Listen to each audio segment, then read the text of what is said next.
Buenas tardes con todos. Les saluda Lisette Sánchez, miembro del equipo de transferencia de conocimientos, en nombre de la Autoridad para la Reconstrucción con Cambios.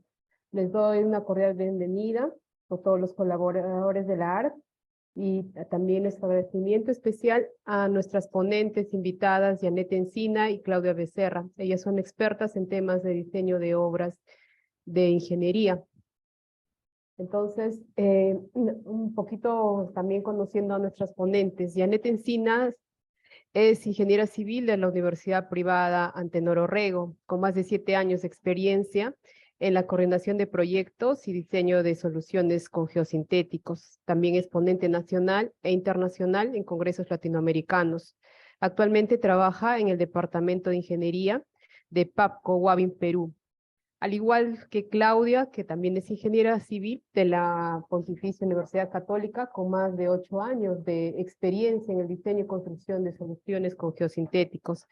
Ella ha participado en el diseño de cierre de minas, rellenos sanitarios, muros en suelos reforzados, defensas ribereñas en el Perú y Latinoamérica. También pertenece al departamento de PAPCO Huavín, Perú. Gracias por acompañarnos. Janet, ¿me indicas, por favor? Hola.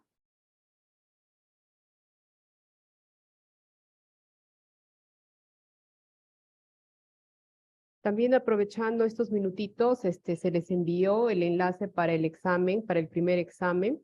Exhortamos a su participación para que puedan recibir el certificado correspondiente que brindará PAPCO.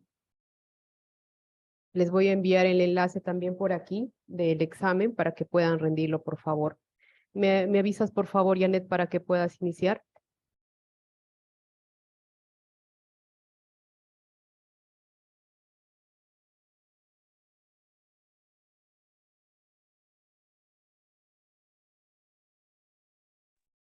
Lisette, dame un segundito que estoy teniendo problemas en la computadora. Solo dame un par de minutos, ¿ya? Listo. Ya, Por favor, esperamos, discúlpame. Janet, Sí, por sí, sí, favor. sí. Ya, Ya, no te preocupes. ya. También comentarles que toda la información que se está generando en estos talleres está en el portal Aprendiendo con Cambios. Ahí pueden acceder a los videos de las 3 anteriores sesiones junto a los archivos PPT que se han generado. Pongan por favor sus nombres y apellidos para el registro de asistencia, para el certificado, por favor.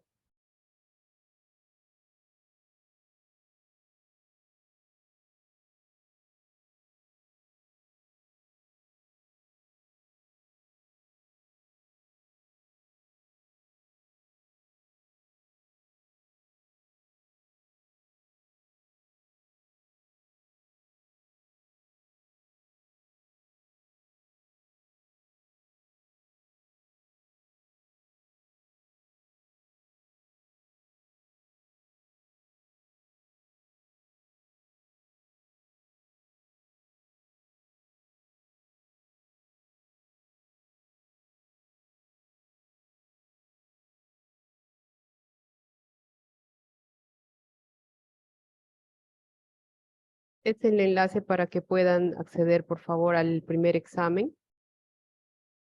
El envío de respuestas es hasta el día lunes 6.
Hola, Lisette, buenas tardes. Habla Lía de PAFCO. Buenas tardes, Lía. Adelante. Lisette, ¿sería posible también que me puedas habilitar el compartir pantalla? Porque hay un Ya, sí. problema con la presentación para que yo pueda compartirla. Ya, ya, Lía, ya está. Ok, gracias. Ahora sí empezamos. Sí, ahorita voy a compartir yo la pantalla. Gracias, Lía.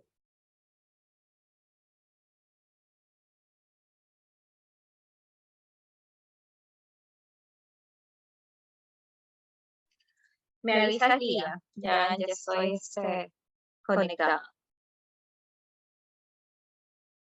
Se te escucha doble, Janet.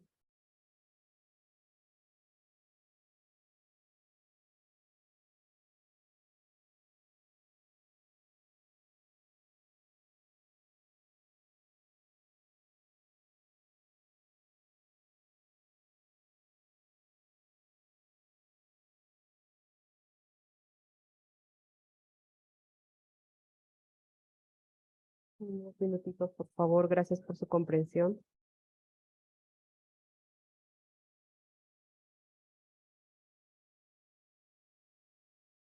Ahí voy probando micro, me vas avisando. Ahí mejor.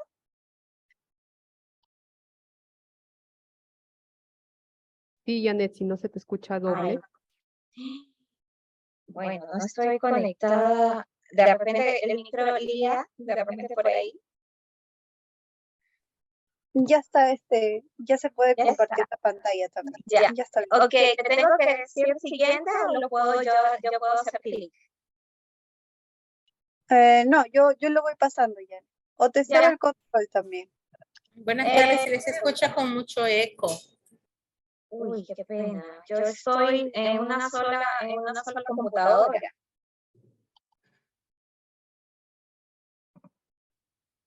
A las 12 no se escucha así.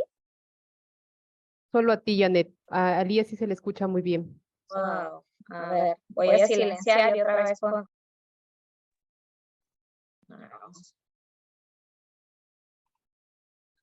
Voy a prender video. ¿Cómo están? Buenas tardes. Disculpen todos los inconvenientes. Les saluda Janet Encina. Cuéntenme si ahí va mejor. Sigue igual. Janet, hace un momento sí se te escuchaba bien, pero ahorita está con eco. Wow. Y ahora, no sé qué puedo hacer. ¿Volver a ingresar? De repente está abierto 2 veces la sesión. A ver, dame un segundo. A ver, solo tengo.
Hola, ¿ahí me escuchan mejor? Sí, ahora sí, por favor, Janet, Bien, se te escucha. bueno, Ya, damos. adelante. Ok, ok. Muchas gracias por toda la comprensión. Hoy día tenemos un tema súper importante con reconstrucción con cambios, con todos los asistentes que se inscribieron. Y bueno, les damos la bienvenida a este tema muy interesante que es contenedores de geotextil, que es para protección, estructuras hidráulicas, resilientes al cambio climático, ¿no? Ya me presentaron, no voy a hacer redundancia en esto, pero sí quería contarles un poco cómo vamos. Lía, mejor yo te voy diciendo siguiente, me vas ayudando. Listo, no hay problema. Sí, yo les quería contar un poco que las empresas en este tiempo estamos en crisis y vamos viendo nuevas herramientas en las que nos permita generar rentabilidades para proyectos muy exitosos, ya que lamentablemente el mayor porcentaje de las empresas en Perú optamos por soluciones tradicionales. Y recordemos, ingenieros, ya que estamos acá en un equipo súper innovador, que quien no utiliza la tecnología, quien no va evolucionando sus estrategias, vamos viendo los resultados que vamos a perder. Por eso tenemos que ir adaptándonos a toda esta evolución, a toda esta tecnología, a todos estos cambios. Siguiente. Con todo este respaldo que nos va dando PAFCO, yo les quiero compartir cuáles son las soluciones ribereñas, las soluciones costeras, no solo ribereñas, sino las costeras en nuestro país. Siguiente, Lía. Siguiente, pasemos. Y vamos a ver un poquito ahora, un poco de la agenda muy interesante de este tema, como para ir yendo punto por punto y entenderlo. Siguiente. Es la problemática. Es uno de nuestros primeros puntos por donde nosotros iniciamos como para poder entender. Siguiente. Y como problemática, nosotros como PAFCO, el propósito de nuestra organización de Wavin Orbia, que yo estoy segura que ya en anteriores presentaciones les han mostrado la magnitud de empresa y la magnitud de plantas que tenemos en diferentes países. Pero no, yo hoy día quería concentrarme en que ustedes conozcan a Wavin Orbia como un impulsador de vida alrededor del mundo. Y esto es una declaración pública, esta imagen lo dice, y esta imagen que ustedes ven acá está realmente en nuestra página web. No es una imagen que nosotros la creamos para la charla o para concientizarlo, sino que realmente para nuestra compañía y para cada uno de los ingenieros que nosotros somos parte del equipo, los trabajadores, los accionistas, nuestras soluciones siempre van dirigidas a cuidar la vida y a nuestro planeta, no solo como profesionales, sino también como personas. Siguiente. Uno de los grandes y de los drivers que tenemos dentro de la organización es actuar por nuestro planeta. Y esto es algo que nos compete absolutamente a todos, ¿no? Todos los que vivimos en él. Y es que es una realidad que este cambio climático ha causado realmente impactos grandes que está generando en la naturaleza, grandes consecuencias, ¿no? Pérdidas. Y este impacto se ha reflejado en el aumento de las precipitaciones, lo hemos visto acá, tenemos una serie de fenómenos, en el aumento del nivel del mar, en el aumento de erosión, de las costas, erosión costeñas, erosiones de defensas ribereñas, ¿no? Siguiente. Entonces, para que tengamos algunos números en la cabeza, ingenieros, y más o menos hay que cuantificar cómo es la problemática que nos duele absolutamente a todos, no solo a nivel de impacto ambiental que les estoy comentando, sino también social, económico, ¿no? Vamos a ver un par de casos ahorita muy breve. Y uno de ellos es en el norte del Perú, que ustedes lo tienen clarísimo porque es una de los equipos y de las entidades que está trabajando mucho en esto, que fue uno de los desastres más recientes, ¿no? Y fuertes que han tenido nuestro país. y que actualmente se ha venido invirtiendo una gran cantidad de recursos, tanto económicos, para atender todos estos desastres, ¿no? Yo no sé si estoy en el número correcto, ustedes es el mejor equipo que me pueden comentar si esto es, pero yo creemos que vamos más de 7.000 millones de dólares, ¿no? En Colombia también hay desastres muy parecidos, han dejado familias enteras bajo el agua, hubo más de 120.000 damnificados, se perdieron casi 35.000 hectáreas de cultivos. Para atender esta emergencia también tuvieron que invertir como 3.5 billones, más o menos es lo que da la estadística en Colombia. No sé cómo vamos acá en Perú, así que qué mejor ustedes que tengan estos datos, ¿no? Siguiente, Elía. Otro factor importante, acá lo podemos ver, del que hablamos es la erosión. Y con la erosión vienen los sedimentos. Los sedimentos afectan silenciosamente los cuerpos de agua, o sea, las formaletas, y favorecen las inundaciones, ¿no?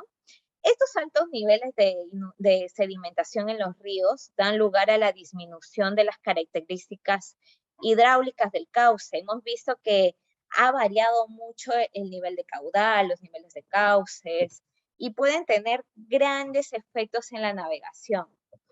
Incluso se va a ver la reducción de profundidad de los ríos y favorecer a estas inundaciones, ¿no?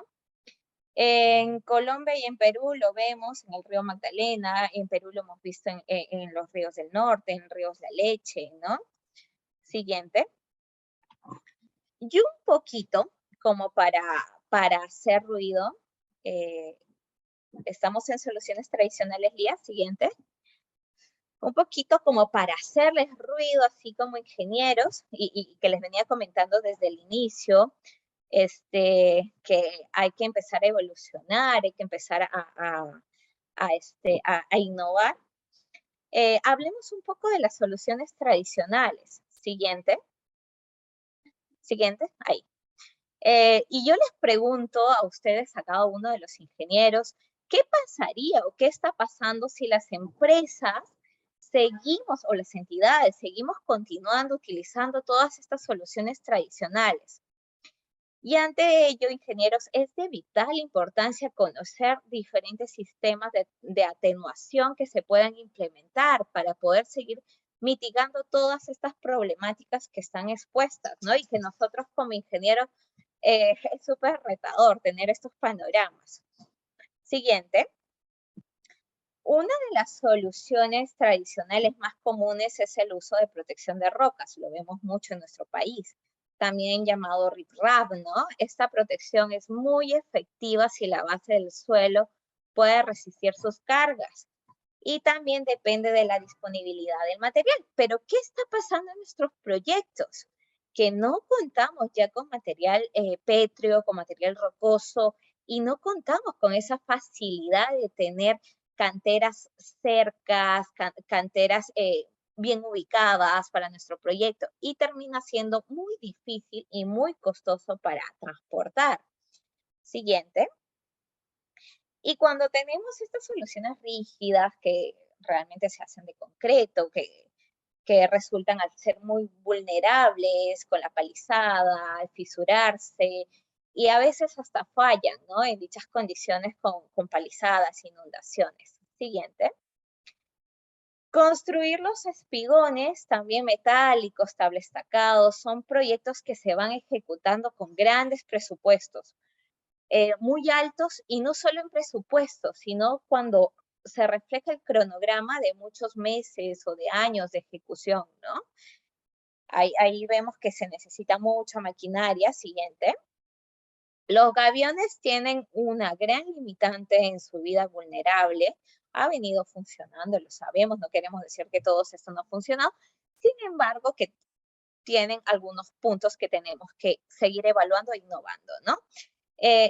La vida útil de un gavión es muy vulnerable a la corrosión, a la abrasión, ya que se expone al oleaje de playas, o nos lleva a tener los gaviones un mantenimiento muy continuo, que afecta realmente la rentabilidad de la empresa. Siguiente. Acá vemos los tables tacados, como les repito, y siempre se van repitiendo estos puntos, es bastante costosa, se necesita maquinaria especializada en obra, a veces estamos en puntos que la maquinaria no es accesible colocarlos en el proyecto, ¿no? Siguiente. Y en nuestro país, los sistemas de defensa ribereña se limitan en su mayoría a utilizar soluciones convencionales con grava, material pétreo, los cuales resultan eficientes y de rápida ejecución en algunos sectores donde se cuenta con dicho material. Ojo, ya estamos bien claritos con ese punto. Sin embargo, existen otros puntos donde no voy a encontrar este material granular, ¿no? Va a ser inexistente. ¿Y qué voy a causar? Voy a causar todo un sistema logístico de transporte como material predominante para llevar, y económicamente esto va a ser inviable. Nos va a llevar a seguir elevando, muy importante, porque nosotros también estamos muy enfocados, desde el inicio les dije, al tema ambiental. Nos va a llevar a seguir elevando la emisión de CO2 y contaminando todo el medio ambiente. Siguiente. Ingenieros, yo sé que estoy yendo un poquito rápido porque hemos empezado un poco tarde, pero y este tema es bastante largo. Pero ante todo lo que les he venido mencionando, yo sé y entiendo que todo esto funciona a la fecha, pero me gustaría que hoy ustedes se hagan esta pregunta. ¿Te sientes listo para ser parte de la evolución de tu compañía? ¿Qué tan preparado está una entidad, una compañía o el mismo ingeniero para dar los siguientes pasos de evolución, para ver otros tipos de resultados? ¿Ustedes sabían que existen otras tecnologías que pueden solucionar todos estos problemas que acabamos de ver? Yo sé que sí, porque ya han ido recibiendo otro tipo de capacitaciones con otros temas de innovación con geosintéticos. Miremos, ingenieros, con resultados de un análisis técnico, económico, que sean viables, ¿no? Y acá quiero entrar realmente al tema que nos interesa, y qué son los contenedores de geotextil.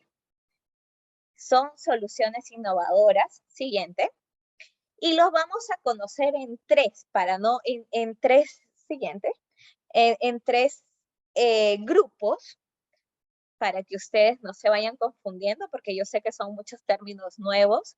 Los términos de concreto se nos hacen más el día a día, pero estos términos de geosintéticos uno los va aprendiendo también aplicándolo el día a día. ¿De qué se tratan nuestras soluciones? De soluciones muy versátiles, de soluciones que nos van a dar ahorros hasta de 50%, que nos van a dar optimización en tiempos hasta de 70%. Y nuestras soluciones lo hemos agrupado en estos tres cuadritos que ustedes ven: tubos de geotextil, geobox y geovacs. Yo les voy a ir mostrando por partes de qué se trata cada solución y cada solución hacia dónde va enfocada. Siguiente. ¿De qué está compuesto? ¿Cómo están fabricadas estas tres tipos de soluciones que yo les menciono? Estos tres tipos de soluciones están fabricadas de geotextiles de alta resistencia, con propiedades especiales, con propiedades de ingeniería, con propiedades que tienen características hidráulicas, características mecánicas, y va a depender mucho del proyecto a donde yo quiero que cumpla la función. Esto se va a convertir en todo un sistema de confinamiento, cada grupo es un sistema de confinamiento que nos va a permitir, tal cual su nombre lo dice, contener y sostener mecánicamente el suelo con fines de protección. Ante todos estos problemas que les hemos venido comentando al inicio, por eso es que hacemos un antecedente. Y al ser nuestro sistema muy innovador, ¿qué nos va a proporcionar? Nos va a proporcionar una gran durabilidad a lo largo del tiempo, que me va a generar, repito, estas ventajas económicas a comparación de otro tipo de sistemas que actualmente se siguen aplicando. Siguiente. Estos tres grupos de contenedores flexibles son elementos fabricados también a partir de geotextiles tejidos. Ahora que nosotros seguimos innovando con la planta que tenemos en Colombia, también tenemos la alternativa de geotextiles tejidos de diferentes polímeros y diferentes resistencias. Tenemos experiencia en el desarrollo de estas soluciones con polipropileno, con poliéster, o también pueden ser las mezclas de ambos. Y diferentes tipos de manufactura para llegar a la resistencia que necesita mi proyecto, que requiere cada proyecto. Y llenados con material de sitio o de cantera, pero usualmente siempre aplicamos material de sitio.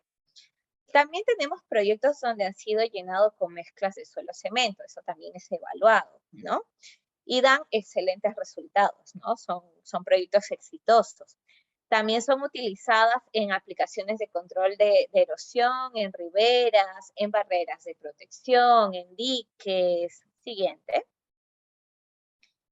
Y las principales diferencias que yo tengo en estos dos grupos, de ahí los vamos a ir tocando grupo por grupo, pero acá quiero tocar las diferencias entre mis geobags y mis geobox, para que vayamos estableciendo parámetros de selección entre uno y el otro para saber realmente hacia qué proyecto voy a aplicar una geobags y una geobox.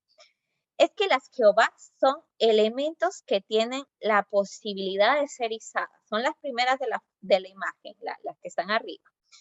Estas pueden ser izadas y pueden ser izadas varias veces, a diferencia de la imagen que está abajo, que son las geobox, que son elementos de grandes dimensiones y que por su tamaño y peso no pueden ser izadas.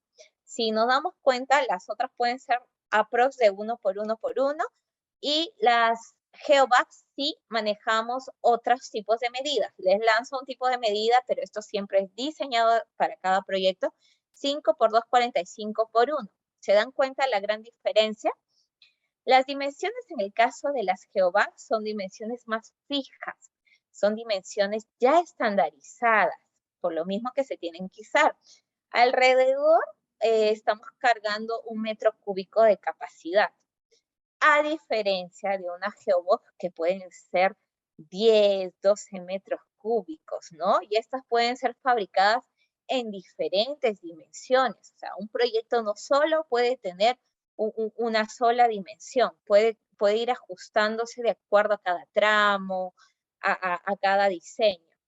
Y en temas de instalación, los geobags son elementos que pueden instalarse a precisión.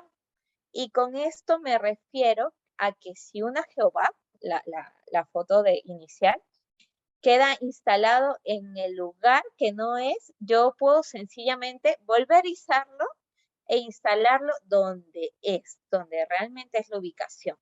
A diferencia totalmente de las geobox que por su tamaño y peso no puedo reubicarlos.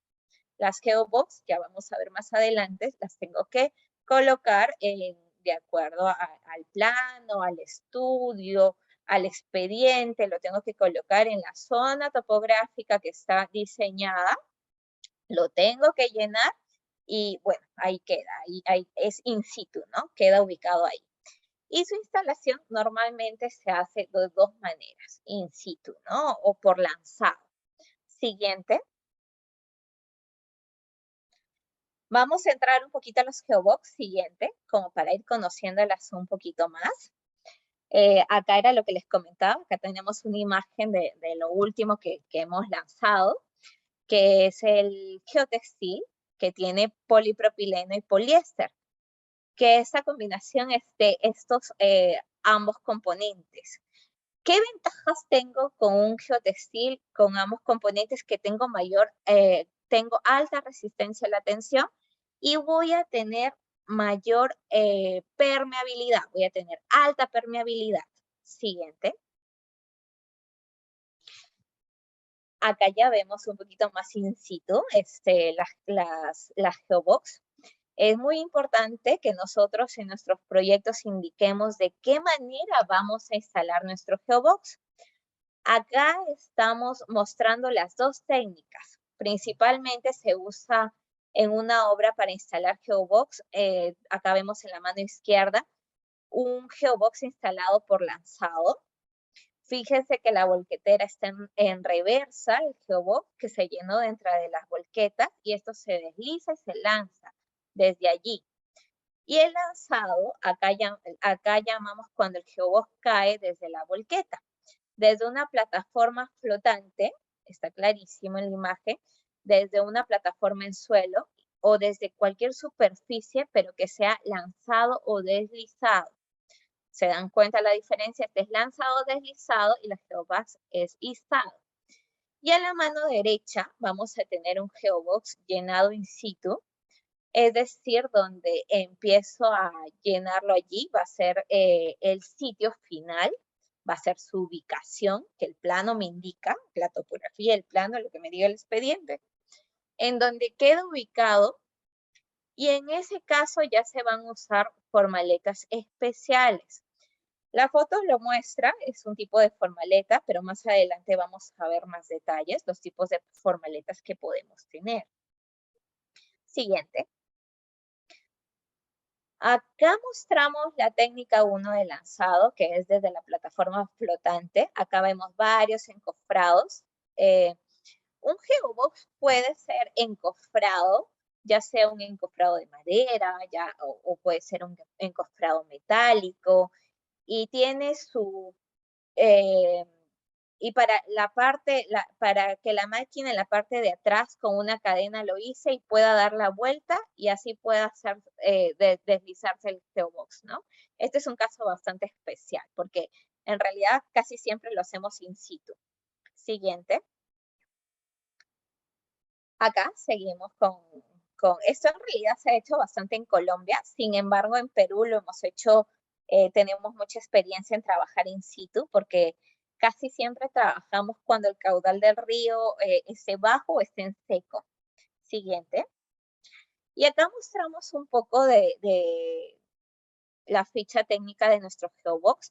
Esto tenemos una gran variedad porque por cada proyecto se ha ido desarrollando, se ha ido innovando, tanto resistencias de geotextiles tejidos o también diferentes dimensiones de la Geobox. Siguiente. Acá tenemos una imagen más clarita.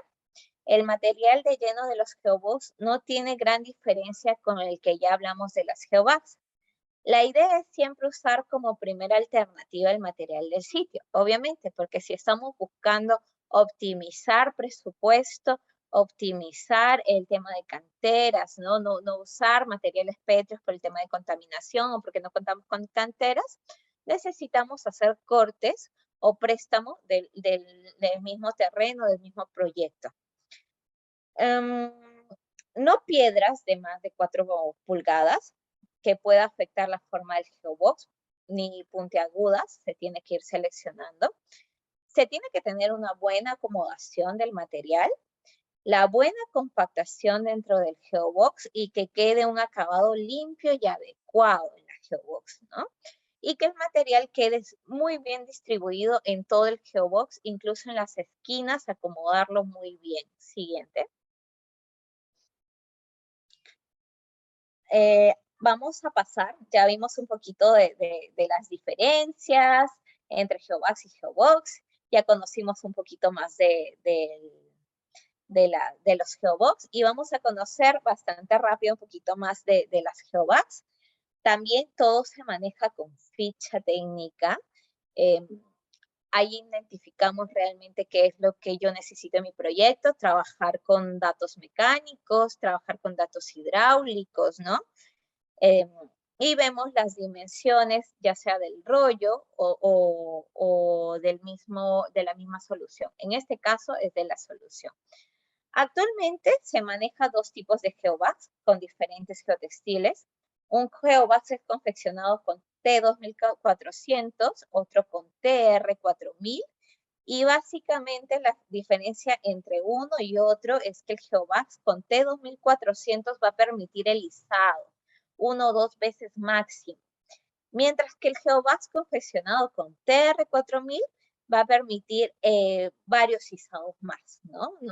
No solo me va a limitar a 2. La resistencia a la tensión es fundamental en estos elementos, puesto que al izarlos hay una concentración de esfuerzos, ¿no? En las reatas que genera una tensión en el geotextil. Y en general unos esfuerzos importantes se reflejan, ¿no? En las imágenes que vimos de izados. ¿Estamos en la fichita de GeoVax, Lía? Sí, ¿no? A ver. Ahí. Y entonces, ¿qué se necesita? Una tela que sea capaz de resistir dichos esfuerzos. Otro parámetro importante en el tipo de proyectos que nosotros vemos con RCC es la permeabilidad. Este es un punto muy clave. Los contenedores de geotextil son elementos que contienen una masa de suelo, tal cual su nombre lo dice, es una formaleta, es un contenedor. Y es importante que esa masa de suelo no se llene de agua o que si se llena de agua, la tela tenga la capacidad de poder permitir la salida de todo el agua. De lo contrario, la acumulación de presión de poros dentro del cuerpo de la GeoVax o GeoBox puede generar movimientos o algunas deformaciones que van a afectar toda estabilidad en obra. Por eso es muy importante mirar las fichas técnicas y comparar con nuestros cálculos de ingeniería y ver cuál es la que más me conviene para el proyecto. Siguiente.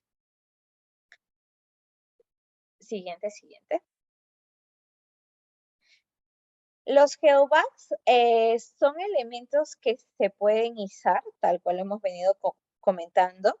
El proceso de instalación es muy eficiente y se hace en superficies como dentro del agua, ¿no?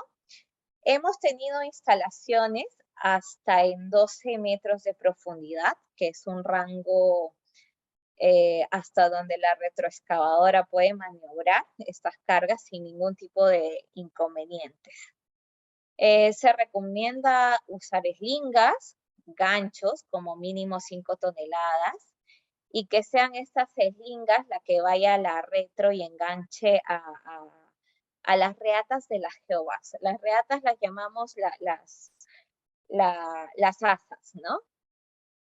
No se recomienda que las eslingas del GeoVax vayan directamente sobre los dientes de la retroexcavadora, porque con el tiempo de uso, los dientes del balde de la reto se afilan y pueden romper, ¿no? Pueden romper estas asas. Siguiente.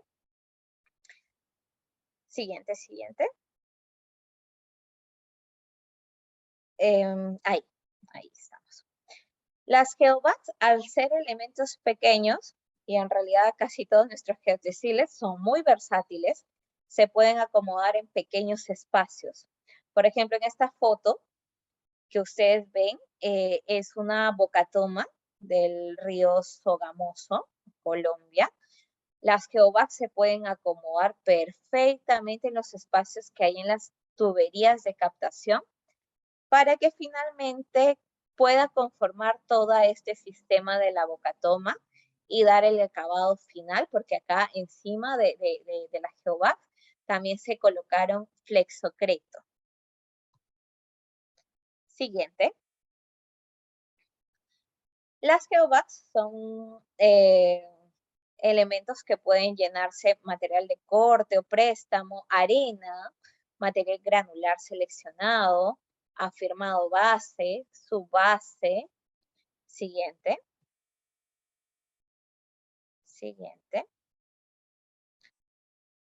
Y como para ir pasando un poquito ya para ir conociendo, porque ya conocemos, y una vez que ya tenemos claro problemática, luego las soluciones, ahora pasamos a ver hacia dónde podemos ir, hacia qué proyectos los podemos aplicar, qué aplicaciones tienen estas formaletas, estos contenedores, ¿no? Son soluciones que se van a adaptar a los requerimientos de protección ribereñas, tanto ribereñas como costeras, mediante procesos constructivos simples, muy rápidos, versátiles, sin mano de obra calificada. Nosotros hacemos una asesoría como lo estamos haciendo en este momento. Al iniciar el proyecto, nosotros estamos en un acompañamiento, tanto para ustedes como para su equipo. Siguiente. Y para la conformación de las barreras de protección se suelen usar a veces Geobags y Geobox. O sea, a veces esta combinación de estas dos soluciones. Para la metodología de diseño se debe considerar el cumplimiento de factores de seguridad en la estabilidad global. La configuración geométrica, la resistencia del material con la que he llenado y las propiedades mecánicas hidráulicas del geotextil con el cual serán fabricados. Eso es muy importante tenerlo en cuenta. Lo vengo recalcando desde el inicio. Siguiente. Y también nos podemos ir a otros tipos de aplicaciones como estructuras hidráulicas que deben ser construidas con la mayor estabilidad posible. Los Geobox y Geobags son una gran alternativa para construir este tipo de proyectos con grandes factores, con muy buenos factores de seguridad requeridos. Siguiente. Los contenedores de geotextil pueden ser usados para rellenos en plataformas de trabajo. Si vamos viendo toda una variedad de aplicaciones. Siguiente. Y también los geobox pueden ser conformados en diques, los cuales son estructuras que se van construyendo con el objetivo de contener el agua, impedir su paso, ¿no? Siguiente. Y recomendaciones para ambos, ¿no?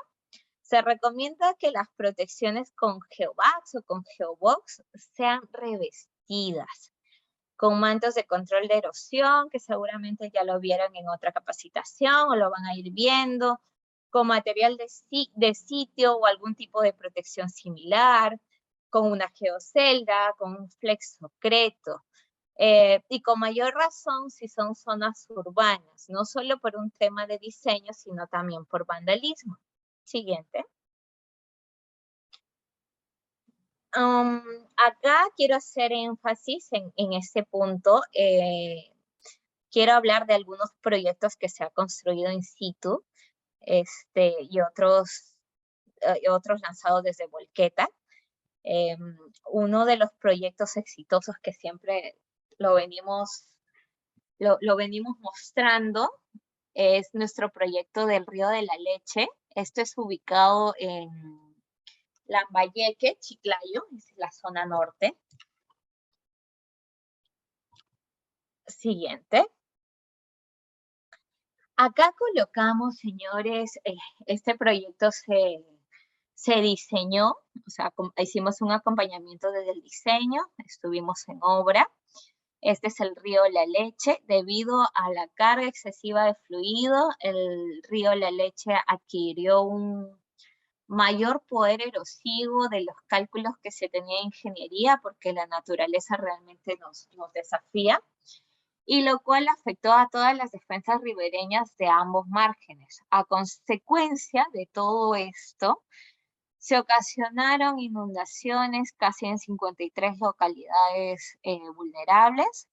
Y no solo eso, sino que se tuvo pérdidas considerables, infraestructura, salud, sector de agrícola. Siguiente. Y en este acompañamiento muy, muy interesante que se hizo desde el diseño, se consideró la posibilidad de rediseñar con los nuevos anchos del cauce y de elevar la altura del muro del encauzamiento del río La Leche. ¿Para qué?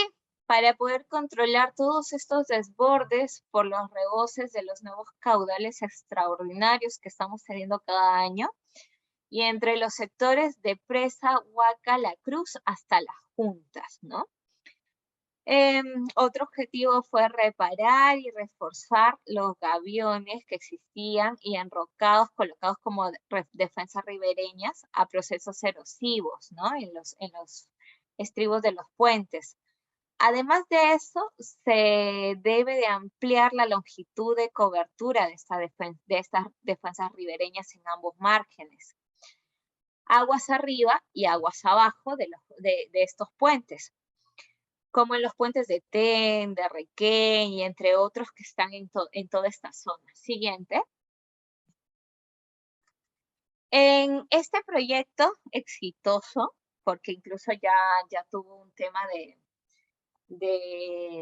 no un fenómeno, pero sí ya pasó por caudales altos. Se diseñó con contratante Altavista. Tuvimos 616 unidades de geobox de 4.5 por 2.3 por 1. Usualmente en los últimos proyectos estamos aplicando este tipo de medidas. También usamos 3.304 unidades de 5 por 2.45 por 1. Estas dos medidas lo venimos usando ya por varios años, muy exitoso. Y la longitud de todo este proyecto, de toda esta protección, hablamos de 1.4 kilómetros. Este proyecto asciende a un valor aprox de 2.5 millones. Siguiente. Y el canal fue reconstruido con una mayor altura gracias al diseño de Terraplén. Acá vemos una foto panorámica. Gracias a este diseño de Terraplén, que se reforzó con geotextiles tejidos y protección de geobox que se llenó con material de sitio, ¿no?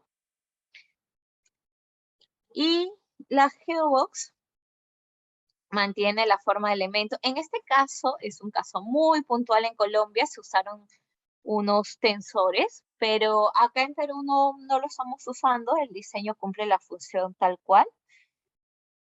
Lo realizaron para conservar las alturas efectivas al momento que llenaban la geobox. Siguiente.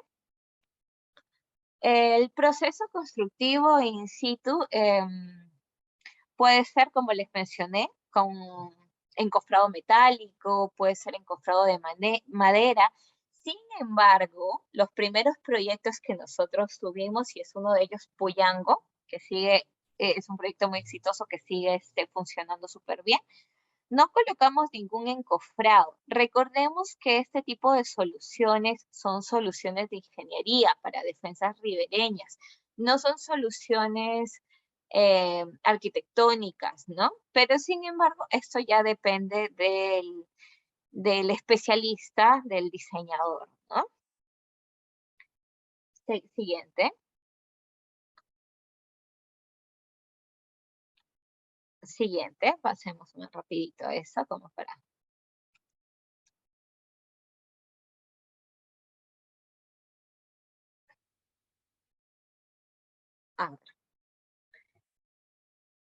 En este caso, acá se hace la costura. Les comentaba que los geobox se llenan in situ. Una vez llenado con el material de sitio, una vez conformado, pasamos a realizar la costura. Es una máquina manual, es una máquina de coser portátil, que lo llevan a campo y luego realizan con la tapa y luego se coloca la maquinita y vamos cosiendo todos los alrededores. En algunos casos hemos visto que también pueden usar mano de aguja, pero yo creo que bajaría muchísimo el rendimiento. Siguiente.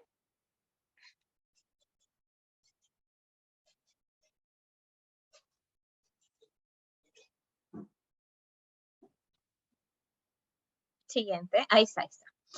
Ok, en el proceso constructivo, nosotros podemos ver acá que se va ubicando todo el tema de encofrado, revisar que no se encuentra ninguna protuberancia que pueda rasgar la tela, tener cuidado con las aristas de la formaleta que pueden dañar las bolsas. Podemos pasar más o menos como a las 64 Lía, para ver rapidito. Ese es con respecto a nuestros proyectos exitosos de Geobox y Geovax en Perú. Y más o menos a las 6:04, porque ya nos gana la hora, porque ya Claudia va a entrar al tema de diseño.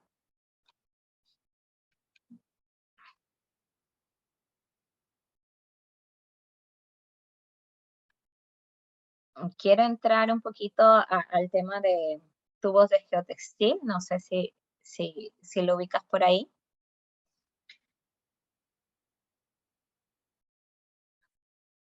Ok, y como para ya ir finalizando esta etapa de la presentación, porque luego vamos a entrar netamente a temas de diseño, les voy a presentar muy rápidamente. Siguiente, quiero mostrarles muy rápido. Mientras voy hablando, lo vas pasando, ya no hay problema. Este proyecto lo tenemos ya más de 10, 12 años. Es en Selva Madre de Dios, Tahuamano.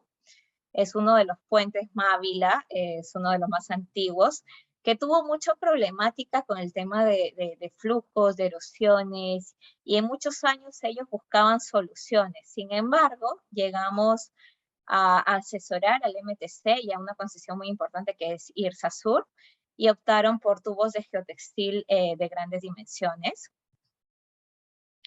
Estos tubos de geotextil, al igual que los Geovax o Geobox, se trabajan con material de sitio, pero estos tubos de geotextil, estamos hablando, pueden ser hasta de 2 metros de altura, de 15 de longitud, de 20 de longitud.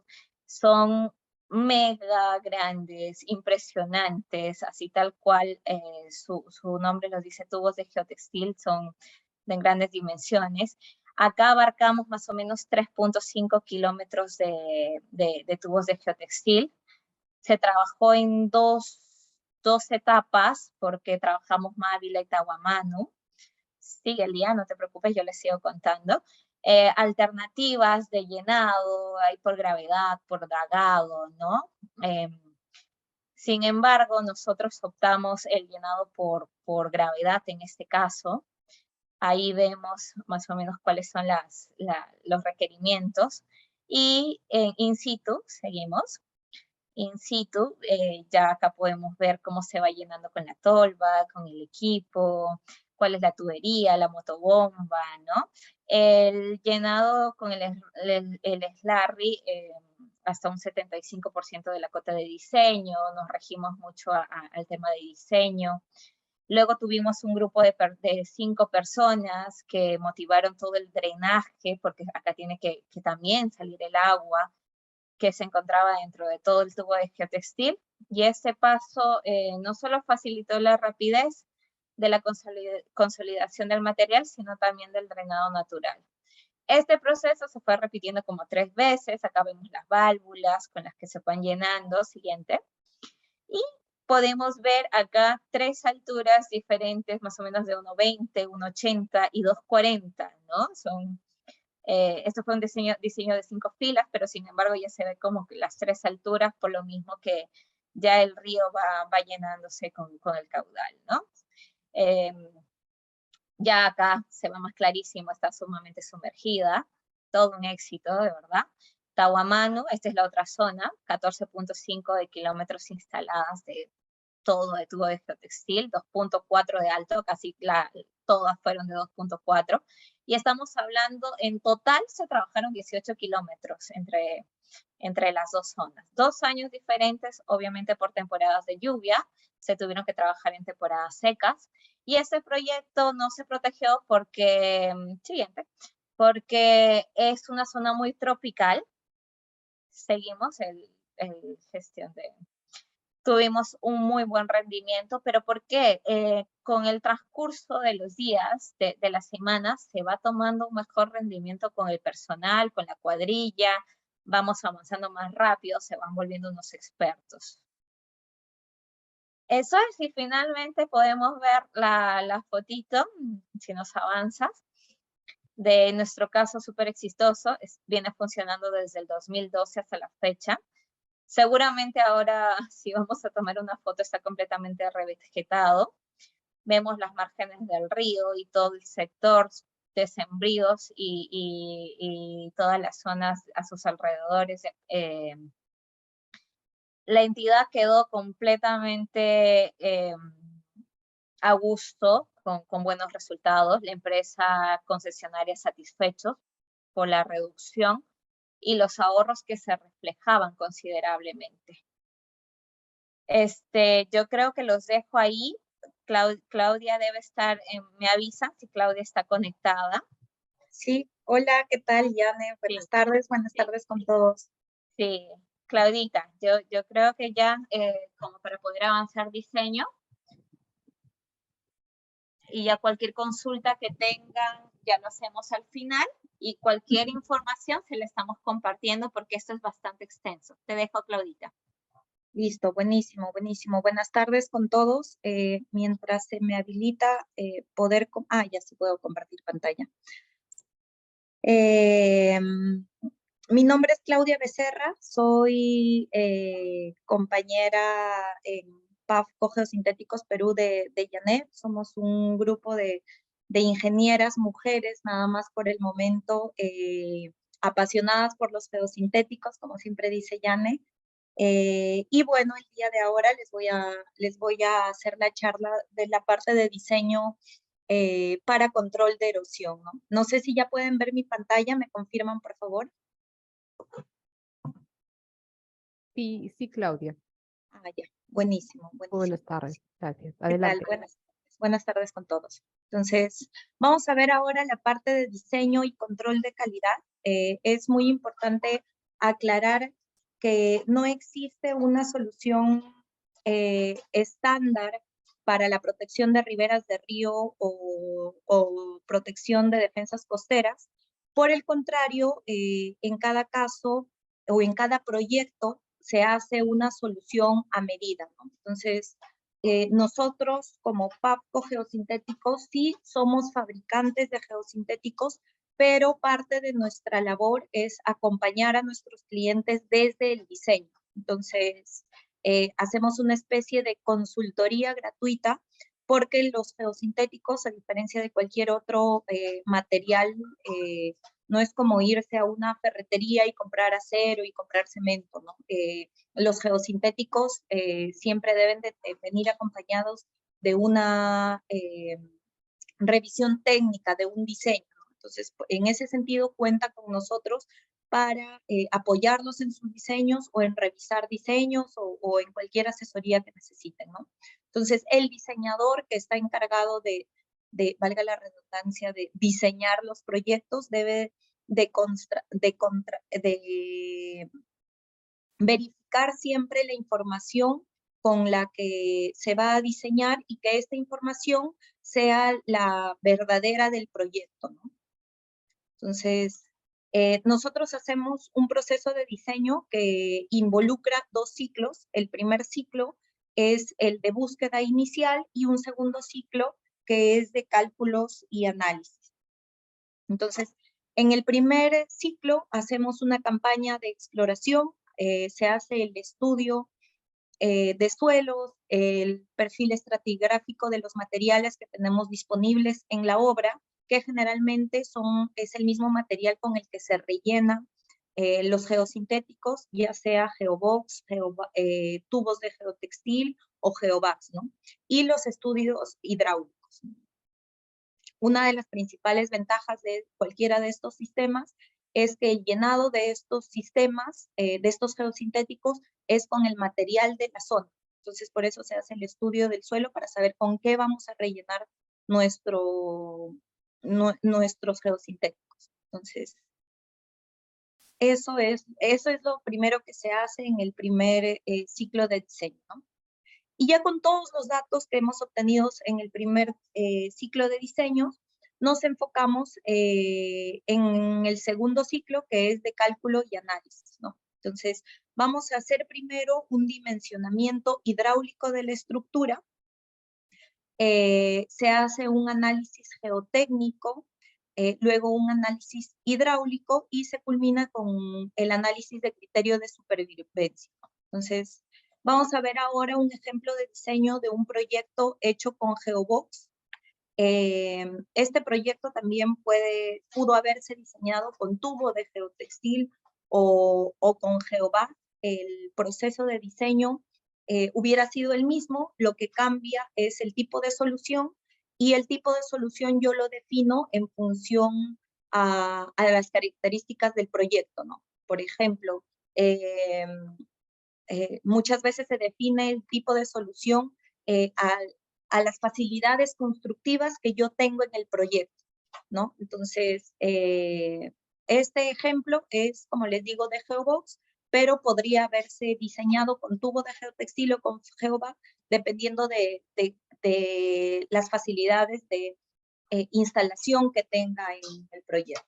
Entonces, ¿cómo inicio el dimensionamiento? Inicio primero con el dimensionamiento hidráulico de la estructura dentro de un cuerpo de agua. En este caso, hablamos de un proyecto en un río en el norte de nuestro país. Tenemos un cuerpo de agua y comenzamos analizando la lámina máxima o tirante máximo de agua que tengo. Entonces, a partir de este tirante máximo de agua, lo que yo determino es una profundidad de socavación del lecho, ese DS que aparece ahí en la imagen.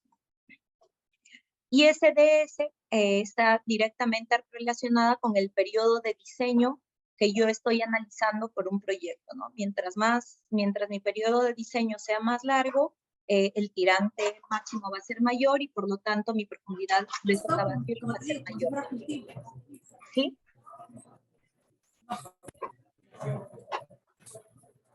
Distribución, o sea, se supone que exactamente de dónde lo he sacado con la densidad que lo...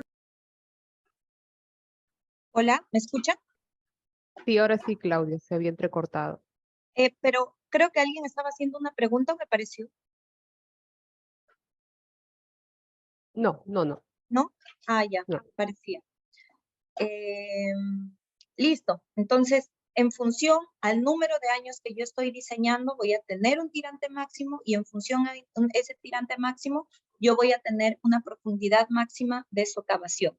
Entonces, una vez que yo defino cuál es mi profundidad de socavación de diseño, yo voy a tener dos opciones para el dimensionamiento hidráulico, ¿no? Mi primera opción es colocar un manto antisocavante. Este es mi manto antisocavante, que se coloca detrás de los geobox, ¿no? Acá tengo geobox, una fila de geobox, y opcionalmente se lo puede anclar en la parte superior mediante una zanja de anclaje y se extiende una longitud de protección que es de 1.5 a 2 veces la profundidad de socavación que yo calculé. Entonces, esa es una de mis opciones de protección de socavación, ¿no? En este caso, este geobox viene con un lastre de anclaje o un muerto que es una estructura más pequeña de sacrificio que lo que hace es proteger de la socavación en el tiempo, ¿no? ¿Qué va a pasar acá?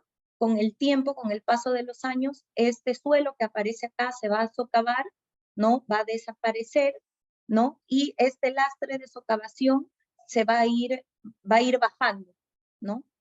Va a ir bajando, ¿no? Y finalmente va a llegar a una profundidad máxima, pero va a proteger la estructura y no va a permitir que haya un lavado, por ejemplo, de finos de esta zona, ¿no? Que si no estuviera este lastre de socavación, ¿qué pasaría? Se lavarían todos estos finos, esto se desestabilizaría, ¿no? Y finalmente la estructura podría fallar, ¿no? Por eso es importante la protección de socavación. En este caso, esta primera opción que les muestro es una protección horizontal de la socavación, ¿no? La otra opción es cimentarme por debajo de la profundidad de socavación calculada, ¿no? Esta es una protección vertical, por así decirlo, ¿no? En este caso, lo que yo hago es instalar un geobox adicional, 1 o 2 geobox, los necesarios, para llegar a una profundidad mayor a la profundidad de socavación que he calculado, ¿no? De esto se trata el diseño hidráulico, ¿no? Yo voy a calcular la profundidad de socavación y voy a determinar cuántos elementos voy a necesitar, ya sea de forma vertical u horizontal, y así voy a tener un factor de seguridad que me protege de la socavación de la estructura, ¿no? Para no comprometer todos los geobox del talud. Eso es en cuanto al diseño hidráulico. Entonces, como ya vi, yo ya hice el dimensionamiento hidráulico, yo ahora lo voy a reflejar en los planos, ¿no? Entonces, adicional, el geobox no solo me permite hacer una protección de socavación horizontal, sino también, gracias a la geobox, puedo estabilizar el dique, y esa es una de las características de este sistema, ¿no? Si yo no pusiera este geobox y simplemente conformaría este dique de forma natural con el suelo que está en la zona, probablemente yo tendría un dique cuyo ángulo de talud sería bastante empinado y haría como que una invasión a esta parte del agua, ¿no? Entonces, el colocar el geobox me permite hacer mi dique mucho más parado, lo cual me permite un ahorro de relleno del suelo para la conformación del dique, y eso asegura la estabilidad del dique, ¿no? Acá más adelante vamos a ver que no solo hacemos el dimensionamiento hidráulico, sino también se hace un análisis geotécnico para asegurar la estabilidad estática y pseudoestática del sistema, ¿no? En este caso, para el ejemplo que les estamos mostrando, se calculó una profundidad de socavación de lámina máxima de agua H, y se optó por un sistema antisocavación con un manto antisocavante que tiene un lastre que se colocó a una distancia de 1.5 veces la profundidad de socavación, ¿no? Una vez realizado el dimensionamiento hidráulico, lo que yo tengo que hacer como siguiente paso es el dimensionamiento específico del geobox, ¿no? O de la estructura que yo voy a colocar. Entonces, lo primero que vamos a hacer es verificar cuál es la resistencia mecánica que debe de tener el geobox para ser capaz de soportar todas las fuerzas internas debido al material con el que rellenamos, y debido a los geobox que colocamos en la parte superior, ¿no? Considerar el relleno y las cargas superiores. Entonces, en función a todas las cargas que yo tengo, yo voy a determinar la resistencia que debe de tener este geobox, esta estructura. Recuerden que nuestros geobox, nuestros tubos de geotextil o el geobac están hechos del geotextil tejido que nosotros fabricamos. Y este geotextil tejido tenemos de distintas resistencias, ¿no? Tenemos un abanico de unas 10 o 15 tipos de resistencias, ¿no? Entonces, yo en función a las cargas que tengo en el proyecto voy a determinar con cuál de todos mis geotextiles tejidos voy a fabricar mi geobox en este caso, ¿no? Y listo. Una de las fuerzas internas que yo calculo es la fuerza de la tensión. Esa fuerza de la tensión yo la voy a verificar con la resistencia admisible que tiene el geotextil, que parte de una resistencia última dividida con factores de reducción. Entonces, en español, lo que quiero decir es que yo acá voy a calcular una resistencia que requiero para que resistan las cargas específicas de este proyecto, ¿no? Ya sea por el tipo de llenado o por las cargas que tenga encima este sistema. Entonces, a esta resistencia que yo requiero, yo le voy a aplicar unos factores de seguridad, y este valor lo voy a igualar, lo voy a buscar, lo voy a igualar con mi ficha técnica, ¿no? Pero en mi ficha técnica yo voy a tener un cierto valor al cual yo lo voy a castigar con unos factores de reducción para asegurarme de que el geosintético resista a lo largo de los años que yo lo estoy diseñando, ¿no? Entonces, en ese sentido es como si nos resguardáramos por ambos lados en cuanto al geosintético que estoy aplicando, ¿no? A la resistencia que yo requiero acá, no sé, por ejemplo, 100 kilonewtons, yo le aplico unos factores de seguridad, no sé, por ejemplo, de 1.5, y si numéricamente en los cálculos me sale que yo requiero 100 kilonewtons, a la hora yo de buscar un geosintético, yo no digo que quiero 100 kilonewtons, sino 150, ¿no? Por mi factor de seguridad de 1.5, por ejemplo. Entonces, a este 150 que yo requiero, yo busco en las fichas técnicas cuál de todos los geosintéticos tiene 150 kilonewtons. Pero a los valores que aplican en la ficha técnica, no cojo el que tenga exactamente 150 kilonewtons, sino que yo le aplico factores de reducción. Entonces, por ejemplo, de todas las fichas técnicas que yo tengo, por ahí tengo uno que tenga una resistencia de 300 kilonewtons. A estos 300 kilonewtons yo le aplico ciertos factores de reducción, que por ejemplo son por daño químico, daño biológico, daño de instalación o por CRIP, y el valor se ve reducido hasta 150. Entonces, finalmente decido utilizar ese geosintético, ¿no? Entonces, esa resistencia última, nosotros lo determinamos en un laboratorio. Nosotros contamos con un laboratorio certificado por GAILab, y esto se determina a partir de un ensayo llamado tira ancha, que nos basamos en la norma ASTM 4595, ¿no? Acá yo es donde determino cuál es la resistencia última de mi geotextil. Adicional a eso, yo voy a determinar otra propiedad mecánica, que es la resistencia al punzonamiento, ya que el geotextil de nuestro geobox va a estar en contacto con materiales de diferentes diámetros de partícula. Entonces, ahí es necesario determinar cuál es la resistencia al punzonamiento, cuál es la que ejerce ante diferentes partículas que pueden estar punzonando con el geotextil, ¿no? Eso se determina en un laboratorio a través de un ensayo de punzonamiento que se hace a través de un pistón.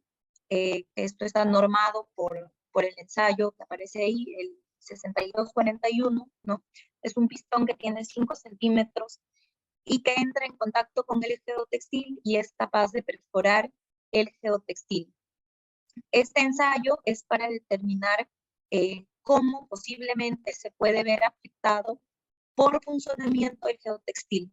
Entonces, hago la aclaración nuevamente de que sobre este ensayo, sobre todo, ya que en nuestro país hemos encontrado prácticas no estandarizadas de pruebas de campo, haciendo perforaciones al geotextil con la punta de un lapicero, por ejemplo, y se lo hace con la mano, ¿no? Ese no es un ensayo estándar, ese ensayo no está normado. Lo que la norma dice es hacer el ensayo de punzonamiento tal cual está en la imagen, ¿no? Entonces, esos ensayos con lapicero no reflejan realmente los datos que corresponden a alguna norma y mucho menos a un laboratorio, ¿no? No es adecuado eso. Entonces, una vez determinado el dimensionamiento hidráulico general y el dimensionamiento específico del geotextil de nuestro geobox, vamos a una segunda etapa que es el análisis geotécnico, ¿no? Entonces, el análisis geotécnico de una estructura a gravedad, como es el caso de los geobox o de los geobags, lo que hacemos es determinar un factor de seguridad ante distintos casos, ¿no? Ante deslizamiento, volcamiento, capacidad de carga, asentamientos u otros casos que se van a presentar, estabilidad global, por ejemplo, y haciendo el análisis tanto en estado estático como en estado sísmico, ¿no? Entonces, por ejemplo, es el análisis de estabilidad de equilibrio límite. En este caso, este análisis se hizo en el slide. Y lo que yo determino acá es un factor de seguridad mínimo en distintos escenarios, ¿no? En el caso estático, debe de ser superior a un valor mínimo de 1.5, en el pseudoestático valor a 1.1, y analizo todos los escenarios, ¿no? En saturado, sin saturar, en todos los escenarios que haya, ¿no? También se debe determinar la capacidad de carga. Se parte de un nivel de cimentación de nuestro geobox en la parte inferior y según las propiedades del suelo de fundación, yo lo que voy a determinar es que la carga que yo aplico acá sea menor a la carga dividida entre unos factores de seguridad, ¿no? Entonces, con eso es que finalizamos nuestro análisis geotécnico, ¿no? Luego entramos a nuestra penúltima etapa, a nuestra tercera etapa, que es el análisis hidráulico.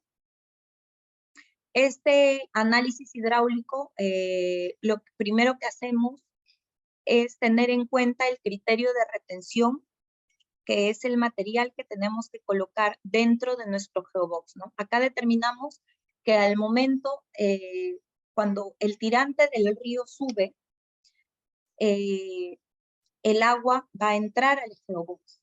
Y cuando el tirante del río baje, el agua va a salir del geobox, pero no a la misma velocidad con la que el tirante sube y baja en el río, ¿no? Entonces, yo debo de diseñar el geobox de tal forma que a la hora que se baja el nivel del río, el agua va a salir del geobox. Entonces, yo debo de diseñar el geobox de tal forma que solo salga el agua y no salgan los pinos dentro del geobox, ¿no? Entonces, para ello, yo verifico si cumplimos con el criterio de retención. Este criterio de retención se hace a partir de la curva granulométrica. Acá lo primero que hacemos es determinar el D85. Yo a este D85 lo multiplico por un factor B que depende del suelo, ¿no? Entonces, nosotros normalmente lo que tenemos en el suelo es una mezcla de suelos de distintas granulometrías, ¿no? Estos diferentes tamaños de partículas que dependen principalmente de la composición del suelo y de la formación de nuestros suelos, lo que yo voy a hacer es analizarlo, es distribuirlo en una curva granulométrica para determinar cuáles son gravas, cuáles son arenas, cuáles son limos, arcillas. Entonces, cada uno de estos materiales tiene un tamaño de partícula definida y esto me permite verificar cuál es el mayor porcentaje de suelo que yo tengo en mi proyecto, ¿no? A partir de la curva granulométrica del suelo de mi proyecto, lo que yo hago es determinar cuál debe de ser el tamaño de abertura aparente máximo del geobox en base a 3 factores importantes, ¿no? El D85, el D60 y el D10. Entonces, el tamaño de abertura aparente del geotextil tejido con el que yo fabrico mi geobox, mi tubo de geotextil o mi geobag, debe de ser menor, acá aparece la fórmula, al D85 multiplicado por B. Y el B es un valor que se calcula dependiendo del porcentaje que pasa el tamiz número 200 y si está bien gradado o mal gradado, como se muestra ahí en la fórmula, ¿no? En el cuadro celeste. Entonces, esto yo lo corroboro con un análisis en laboratorio. Nosotros hacemos este análisis a los geotextiles, es el ensayo de tamaño de abertura aparente. En este ensayo lo que yo hago es colocar varias partículas de cristal graduadas, que son esferas de distintos tamaños. Se agita, como se ve acá, ¿no? Y esta agitación lo que hace es inducir el paso de partículas a través del geotextil, ¿no? Y así yo logro obtener y verificar el tamaño de abertura aparente de mi geotextil, ¿no? Este es el ensayo correcto y no la prueba de lapicero que ronda por ahí.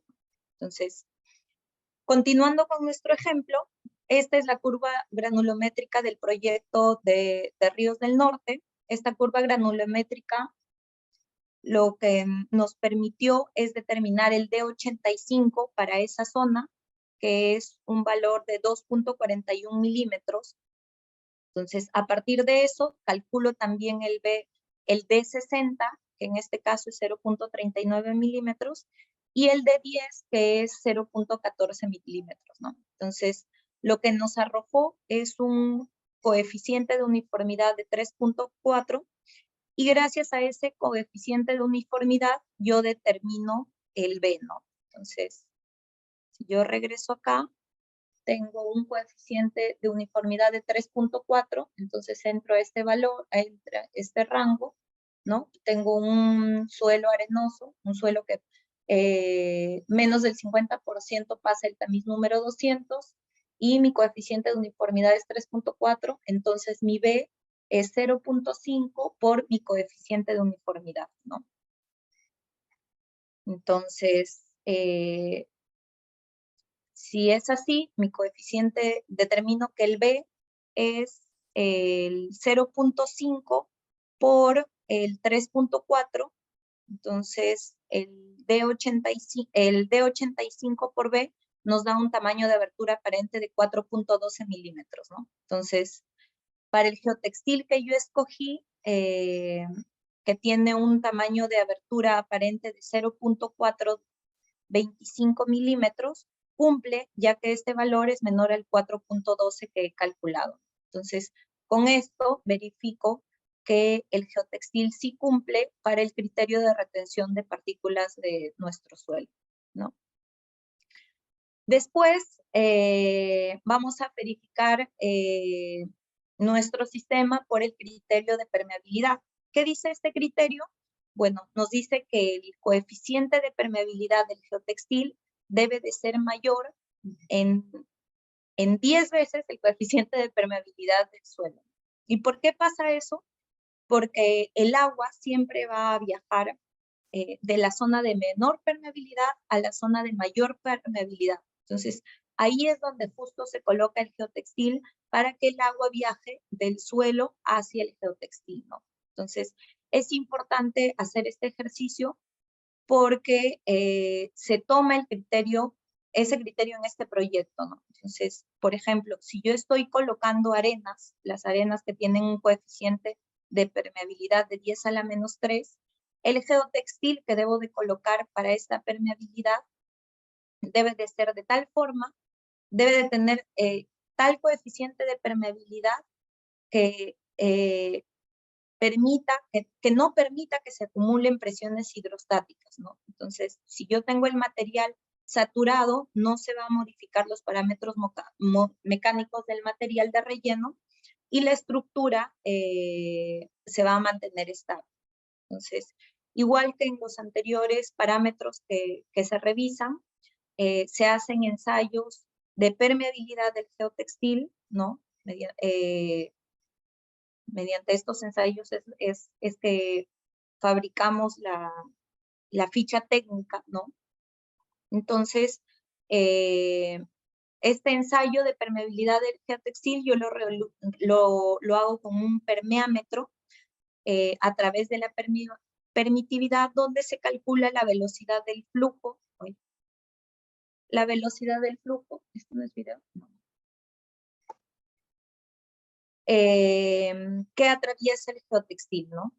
Entonces, acá podemos ver que es importante por ello determinar el tamaño de abertura aparente óptimo y la relación con la permeabilidad, ¿no? Entonces, el tamaño de abertura aparente del geotextil debe ser tal que permita la entrada y salida del agua, ¿no? Lo suficientemente grande para permitir la entrada y salida de agua, pero a la vez lo suficientemente pequeño para evitar que haya un lavado de finos.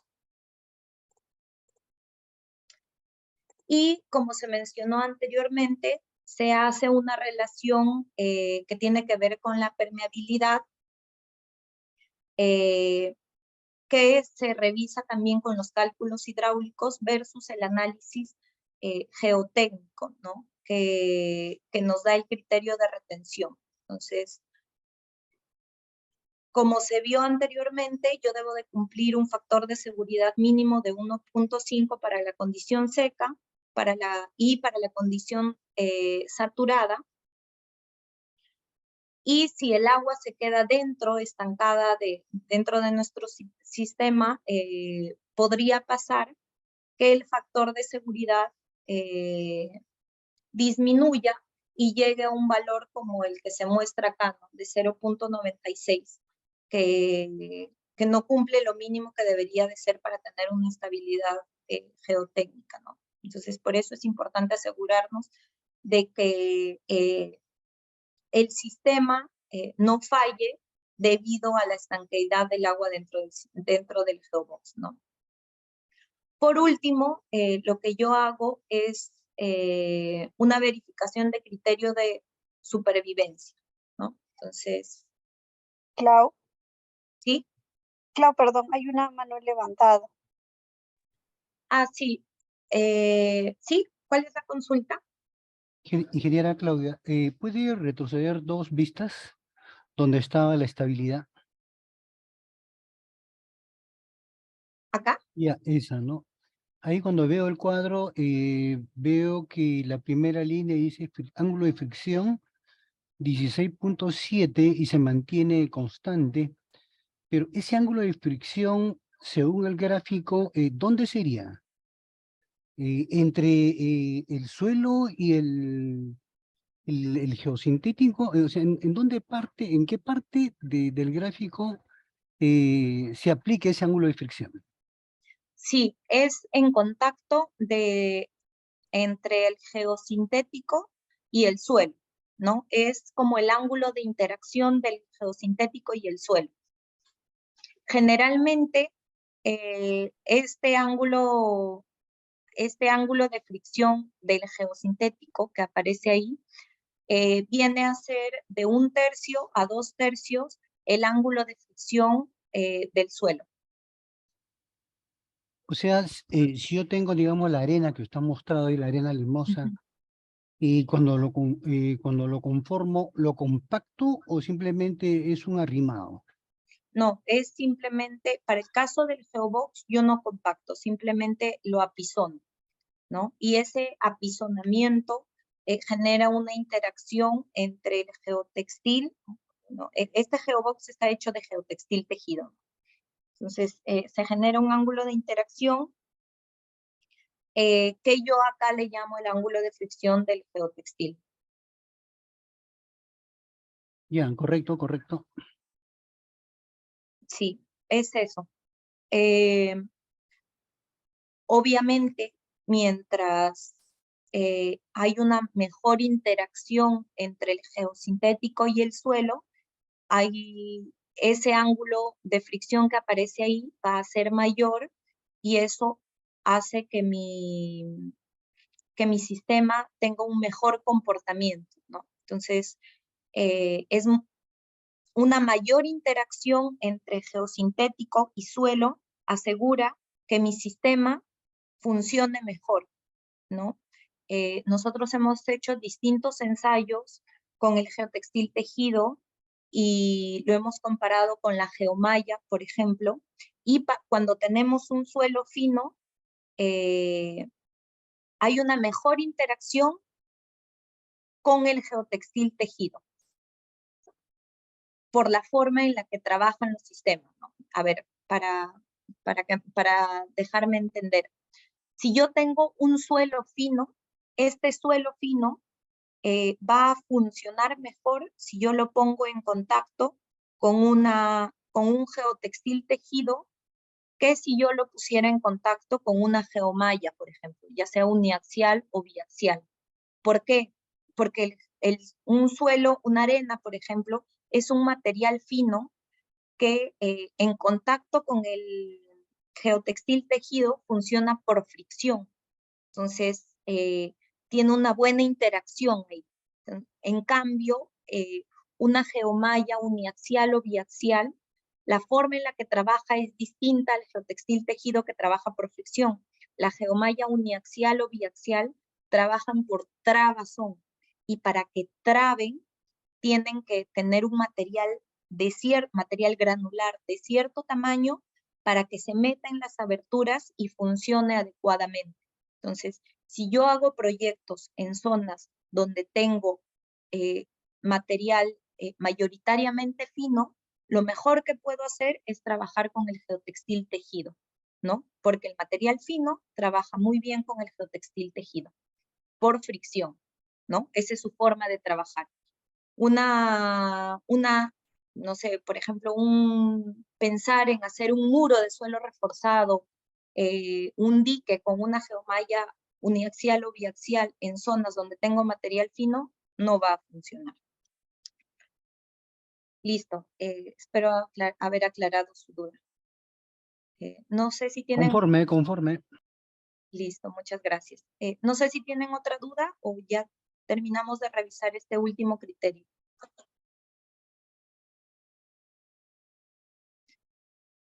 No hay dudas, parece. Entonces, lo último que yo voy a verificar, termino con mi criterio de supervivencia, ¿no? Entonces, ¿cuál es el factor de degradación química y biológica que tengo que hacer en mis ensayos de degradación para asegurarme yo que el material que yo estoy colocando en mi proyecto tenga una resistencia química y biológica de tal forma que me asegure que a lo largo de los años va a funcionar bien? Entonces, se ha demostrado que el polipropileno, por ejemplo, es inerte a la mayoría de los materiales que están presentes en el suelo. Entonces, nuestros geotextiles tejidos están hechos de polipropileno, lo que asegura una resistencia química y biológica, ¿no? También debemos determinar la resistencia a la abrasión, por ejemplo, que es capaz de soportar mi geotextil. Generalmente estos cuerpos de agua se exponen a materiales flotantes, a palizadas o piedras de diferentes dimensiones que a la hora de hacer, a la hora de hacer a la hora de pasar por el flujo del agua, pueden generar una abrasión en el geotextil. Entonces, yo debo de saber cuál es la resistencia a la abrasión que va a tener mi geotextil, ¿no? Y eso, ¿cómo lo determino? Lo determino haciendo un ensayo a mi geotextil con una norma que en este caso es la ASTM 4886, para saber si es necesario incluir o no un elemento adicional de protección a mi sistema para protegerlo de la abrasión, ¿no? También se hace un ensayo de resistencia UV a 500 o 1000 horas de acuerdo a las condiciones del proyecto, ¿no? Entonces es importante revisar también las resistencias UV, cuántas horas va a estar expuesto el geobox y por lo tanto así yo determino los años en los que yo protejo mi sistema con este geosintético, ¿no? Lo que generalmente llamamos el tiempo de vida útil del geosintético, ¿no? Ahora, acordémonos que cuando yo digo, cuando me preguntan cuánto es el tiempo de vida útil de tu geobox, ¿no? Generalmente se les da un número de años, ¿no? Por ejemplo, 50 años. Eso no quiere decir que yo ahorita instalo mi geobox y de acá a 50 años el geobox desaparece. No, no va a pasar eso. Cuando te dicen que tiene un tiempo de vida útil de 50 años, por ejemplo, significa que en 50 años el geobox ha reducido en 30% los valores de resistencia que aparecen en su ficha técnica. Entonces, por ejemplo, si yo ahorita instalo un geobox que tiene una resistencia a la tensión de 100 kilonewtons, en 50 años yo me voy, saco un pedazo de geobox y me voy a un laboratorio y lo ensayo, lo que va a pasar es que ya no va a resistir 100 kilonewtons como hace 50 años, sino que ahora va a resistir 70 kilonewtons, ¿no? Eso es lo que pasa cuando dicen tiempo de vida útil, ¿no? No vayan a pensar que desaparece el geosintético. Siendo un poco lógicos, ¿cuánto se demora en degradarse una bolsa de 10 céntimos que compramos en la tienda? Se demora miles de años en degradarse. Un geosintético que es mucho más resistente, grueso, que tiene unos estándares de fabricación tan altos, no se va a desaparecer así tan rápido, ¿no? Entonces, en ese sentido, el tiempo de vida útil de los geosintéticos no debería de ser una preocupación. Y listo, cuando yo he hecho el repaso de estos 4 pasos,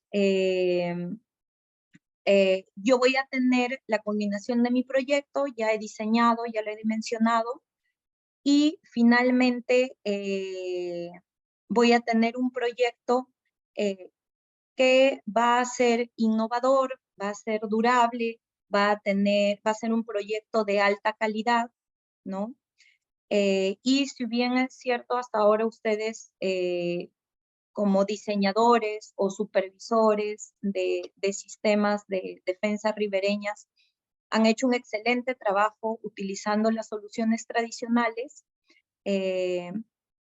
Estos resultados yo los puedo optimizar si es que utilizo geosintéticos. ¿Por qué? Por todo lo que les acabo de explicar, ¿no? Lo que les ha mencionado Janet, ¿no? Yo puedo multiplicar las ventajas teniendo una mayor optimización de los ahorros en el presupuesto, teniendo una optimización en tiempos de cronograma de entrega de obra. Puedo utilizar el mismo material de la zona, ¿no? Eso me genera un montón de ahorro, no solo en tiempo y en dinero, sino voy a tener una menor contaminación del medio ambiente, ¿no? Porque estoy utilizando lo mismo que hay en la zona. Entonces, este es un pequeño resumen de lo que hemos aprendido el día de hoy, ¿no? Primero, que mi diseño debe de ser ajustado a cada uno de los proyectos, ¿no? Por eso nosotros como PAFCO nos ofrecemos en hacerles el acompañamiento desde el diseño, ¿no? Además, estos sistemas nos permiten un ahorro de hasta un 50% del presupuesto. Puedo tener una optimización del tiempo de instalación de hasta un 70%, y además, pensando ya no solo como ingeniera, sino como un ser humano que quiero recuperar y devolver la vida al planeta, estas soluciones son mucho más amigables con el medio ambiente, ¿no? Entonces, hemos culminado. No sé si hayan preguntas por ahí. Espero que la charla haya sido provechosa para todos y cuentan con nosotros para cualquier consulta, ¿no? Tienen nuestros datos. No sé si tienen preguntas ahorita o en todo caso nos pueden... Adelante, adelante. Hay una manito levantada. Sí. Sí, buenas tardes. Quería consultarte, he visto que también has presentado a unos geotubos. El geotubo, claro, son estructuras, ¿no? Tubos de geotextil tejido y que tienen unas abrazaderas por donde se llena, ¿no? El material fino que hay en el río. Uh-huh. Una vez que los instalas, digamos, los colocas en doble fila, si el geotubo que está abajo es impactado y hay que repararlo una vez que pase digamos, el evento extraordinario, ¿cómo harías? ¿Tendrías que desmontar el tubo de arriba para poder, digamos, coser el de abajo y volverlo a llenar? ¿O cuál es el procedimiento? De hecho, pueden hacer dos cosas, ¿no? Se le puede poner un parche o se puede reemplazar la estructura rota, ¿no? De hecho, nos ha pasado recientemente en el último proyecto que presentó Janet, en el de Mávila y Tahuamán. donde por vandalismo me parece que hubo un corte en un tubo de geotextil, ¿no? Entonces, la estructura tiene ahí más de 10 años ya instalada, ha pasado muchas crecidas de río, muchos huaicos y el sistema funciona muy bien, pero por vandalismo se rompió uno y simplemente se reemplazó por otro tubo de geotextil, ¿no? Si hay la posibilidad de cambiarlo, bien, si no, se coloca un parche. Claro, pero, o sea, yo me refiero a la practicidad, ¿no? Porque estas son estructuras, como tú lo has dicho, ¿no? Que tienen de diámetro hasta 2 metros y medio de altura y tienen 10, 20, 25, hasta 30 metros de longitud. Entonces, sacar una unidad con todo ese peso, necesitas una grúa de gran capacidad, ¿no? Para poder mover eso. Ingeniero, ¿cómo está?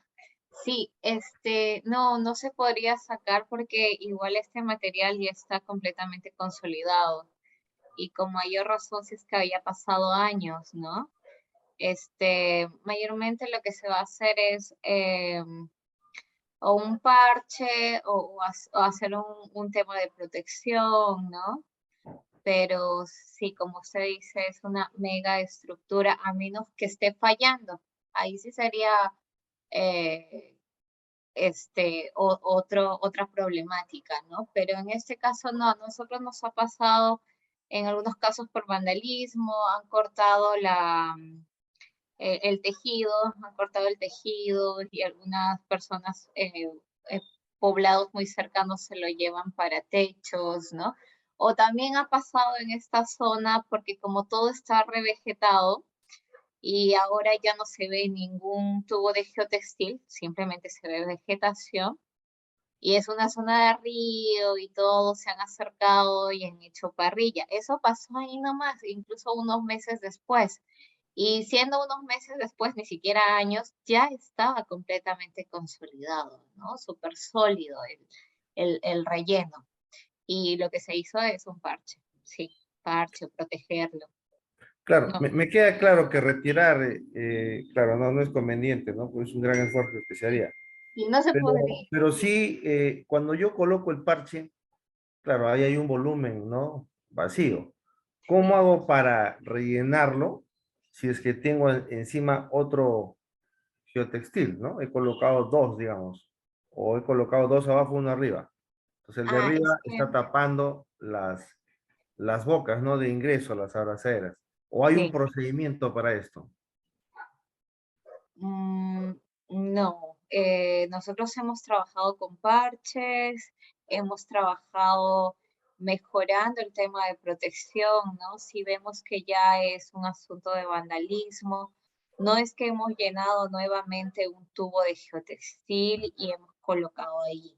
Al contrario, se ha reforzado con un flexocreto, con un manto o con una geocelda, ¿no? Para evitar justo en estas zonas muy propensas a vandalismo, ¿no? Porque mayormente es esa problemática. Sí, no, no se ha retirado el tubo, ni siquiera se ha retirado los geobox. Solo se ha hecho temas de parches o en algunos casos, si no me equivoco, fue la leche incluso a ver, estamos 2023, creo que fue el 2021, vinieron una temporada, ahí nomás que se instalaron, vino una temporada de lluvias altas, no vino fenómeno, pero sí de lluvias con gran caudal y todo, y justo ya se había terminado, creo que en diciembre, instalar todo el sector de la leche y vinieron como en enero, febrero las lluvias y afectaron parte de las geobox, creo que se llevaron como 3 o 4 geobox, si no me equivoco, no eran las filas superiores, eran las filas inferiores las que tuvieron esta problemática y lo que se hizo, obviamente, en geobox es mucho más manejable, ahí se reemplazaron, ¿no? Pero en tubos de geotextil no hemos tenido un escenario que se haya llevado el caudal o algún fenómeno, porque como son megaestructuras y ya están consolidadas, están muy bien ubicadas, ¿no? Sí, lo único que se hace es reforzar la protección, ¿no? Sí, Ok, no se gracias. ha movido, no se ha movido. Sí, ok. Tenemos otra pregunta también, por favor, adelante.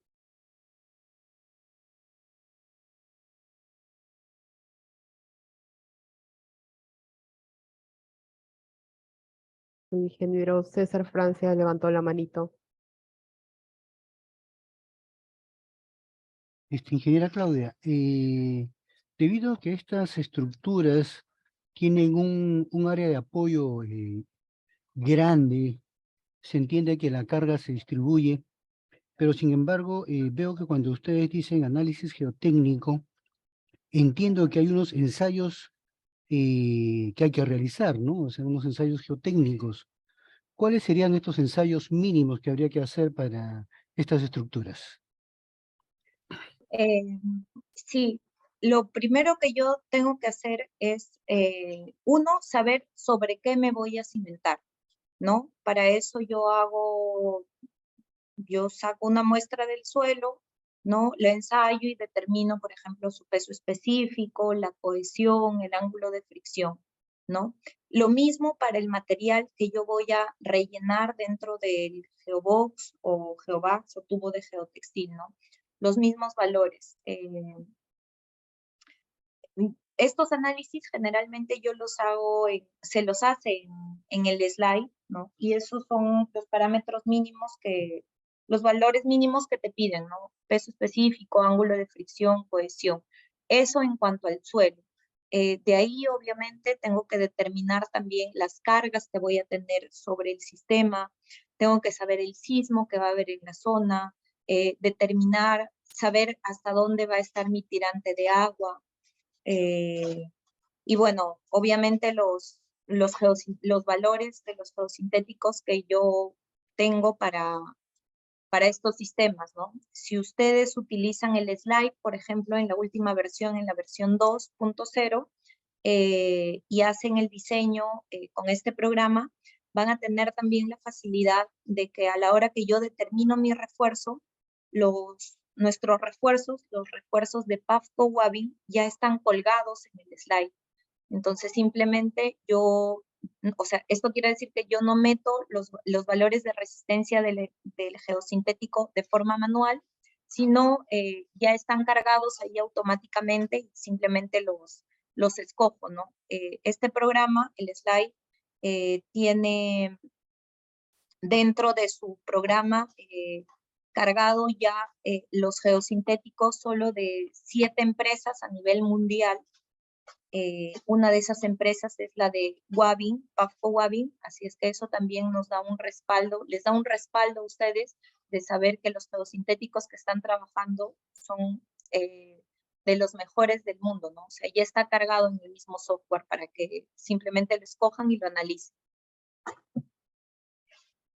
Ingeniera Claudia, un tema, debido a que aquí hay varios consultores que están trabajando pues en diversas obras para la RCC y hemos visto pues que la nueva norma de suelos y cimentaciones, la E050, ha habido modificaciones, ¿no?